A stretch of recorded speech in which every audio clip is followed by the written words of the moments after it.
ओम शांति। आज शुरू में थोड़ा सा हम जेल के बारे में समझेंगे, एक प्रिजन के बारे में समझेंगे। तो उसका अगर हिस्ट्री देखते हैं हम 16th और 17th सेंचुरी में देखा गया है कि जब प्रिजन में किसी क्रिमिनल को डालते थे तो सबको एक साथ डालते थे, चाहे भाई हो, बहन हो, बच्चे हो, सबको एक साथ डालते थे। फिर 17th सेंचुरी के एंड में एक करेक्शनल फैसिलिटी बना और वो थ्योरी था रिहैबिलिटेशन का।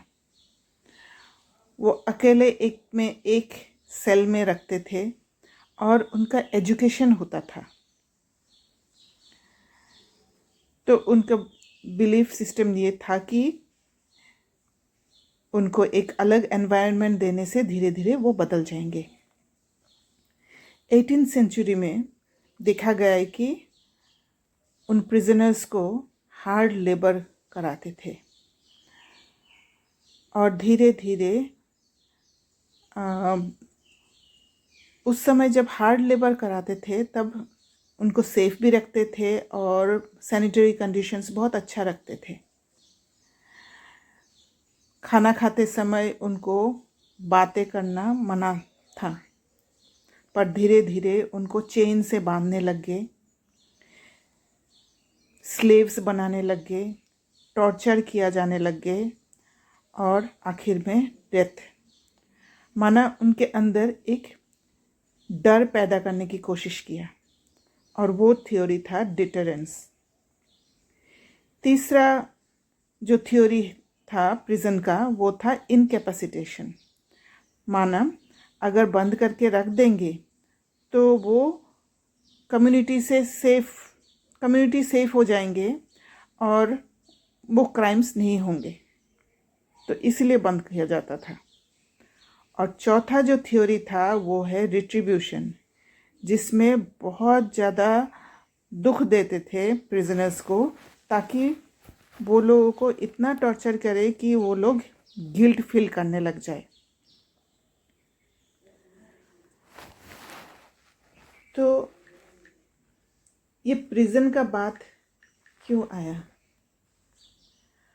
उसको समझने के लिए आज के मुरली में बाबा ने जो वरदान दिया उसमें बाबा ने कहा, मन को अमन व दमन करने के बजाय सुमन बनाने वाले दुरादेशी भव। भक्ति में भक्त लोग कितनी मेहनत करते हैं, प्राणायाम चलाते हैं, मन को अमन करते हैं। आप सब ने मन को सिर्फ एक बाप की तरफ लगा दिया, बिजी कर दिया, बस मन को दमन नहीं किया, सुमन बना दिया। अभी आपका मन श्रेष्ठ संकल्प करता है, इसलिए सुमन, मन का भटकना बंद हो गया, ठिकाना मिल गया। आदि मध्य अंत तीनों काल को जान गए तो दुरादेशी विशाल बुद्धि बन गए, इसलिए मेहनत से छूट गए।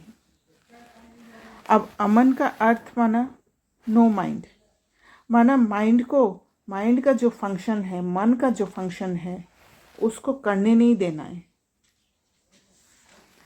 दमन माना कोई एक फोर्स अप्लाई करके मन को दबा के रखना, सप्रेस कर देना। तो मन का फंक्शन क्या है? सोचना और फील करना। तो जब भी कोई सिचुएशन आता है, सिचुएशन आने से हमें उस पिक्चर को याद रखना है जो कैटरपिलर मेटामॉर्फोसिस होके बटरफ्लाई बनते हैं। और उस मेटामॉर्फोसिस में एक प्रोसेस होता है, एक हीलिंग प्रोसेस होता है, जहाँ कैटरपिलर एक कोकून में रहते हैं। और उस कोकून में रहते समय ऐसे नहीं कि कैटरपिलर सो जाता है, पत्ता खाता है और सो जाता है, ऐसे नहीं। उसमें भी कोई प्रोसेस होता है और वो प्रोसेस होने के बाद ही वो बटरफ्लाई बन के निकलता है। तो हमारा भी कोई सिचुएशन जब आता है तो हम एक इनर कॉन्फ्लिक्ट में रहते हैं, मन में बहुत सारे बातें आते हैं। तो सिचुएशन में जब हम होते हैं तो हमें ये नहीं समझना कि सारे बातों को बंद करके नो माइंड स्टेट में मुझे रहना है और वो साइलेंट है। नहीं, वो साइलेंट नहीं है। स्टेबल स्टेट में जाना साइलेंट है, और स्टेबल स्टेज में जाने के लिए हमें एक प्रोसेस से गुजरना होता है। जो भी बातें हमारे अंदर आ रहा है उसको प्रोसेस करना होता है, तब जाके वो स्टेबिलिटी, वो बटरफ्लाई स्टेज आएगा। तो जब हम परेशान होते हैं तो एक सॉल्यूशन के लिए हम तरसते हैं। दिखाई देता है कि विकार भी काम कर रहा है, उस समय भिन्न भिन्न विकार आता है और हमें दिखाई देता है सब कुछ। अक्सर हम बाबा के आगे बात को रख कर कहते, बाबा मुझे आप गाइड करो। अनुभव ऐसे हुआ कि मन में संकल्पों का तूफान चलता है और उन संकल्पों में बहुत सारा ऑप्शंस एंड चॉइसेस होते हैं, और वे चॉइसेस को एक एक करके देखते हैं, कंफ्यूज भी हो जाते हैं कौन सा करना है कौन सा नहीं करना है। उसमें सारा प्रोज एंड कॉन्स देखते हैं, कौन सा अच्छा होगा, क्या इसमें बुराई है, कोई नुकसान तो नहीं होगा, ये सारा कुछ हमारा मन में आता है।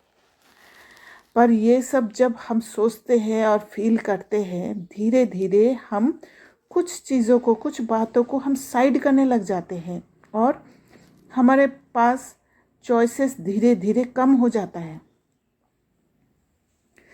जब तूफान स्ट्रांग होता है तो लंबा चलता है, और ये सिलसिला जो बहुत भिन्न भिन्न थॉट्स का आना बहुत लंबा चलता है। उसमें स्ट्रगल नहीं करना है, जो चल रहा है उसको चलने देना है। सोचना भी मन का काम है और महसूस करना भी मन का काम है। तो मन को अपना फंक्शन, अपना कार्य करने देना है। तो एक एक बात को एनालाइज करके जब हम रिजेक्ट करते जाते हैं, और कुछ बातें ऐसे भी होता है कि एक्शन में आ जाता है, और उस एक्शन में देखा गया है कि कुछ अलग तरीका का सॉल्यूशन निकल आया। जैसे किसी के साथ कार्मिक अकाउंट सेटल हो गया, या कोई क्वेश्चन पहले था वो निकल आया।